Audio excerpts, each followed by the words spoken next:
শিক্ষার্থী বন্ধুরা দেখো ই টু দি পাওয়ার এক্স এর অন্তরজ এনতম অন্তরজ আমরা কত সহজে নির্ণয় করতে পারি। যেমন y equal e to the power x হলে এর এনতম অন্তরজ a to the power n into e to the power x.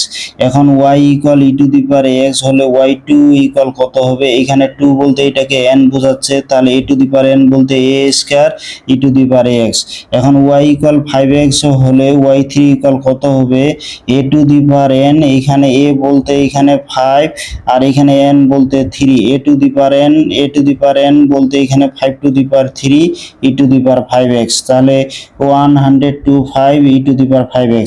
এখন দেখো y equal e to the power 3/2x হলে y4 ইকুয়াল কত হবে, এখানে 3/2 বলতে এখানে a বোঝাচ্ছে, 4 বলতে এটা n, তাহলে a two the power n বলতে 3/2 টু দি পাওয়ার n মানে এখানে 4, ই টু দি পাওয়ার এখানে যা আছে তাই থাকবে। এখন এইটা হিসাব করলে 81/60 ই টু দি পাওয়ার 3x/2, তাহলে y equal e to the power 7x হলে y5 ইকুয়াল কত হবে কমেন্টে জানিয়ে দেবে। আর শিক্ষার্থী বন্ধুরা এরকম ভিডিও পেতে ইউটিউব চ্যানেলটি অবশ্যই সাবস্ক্রাইব করে দেবে।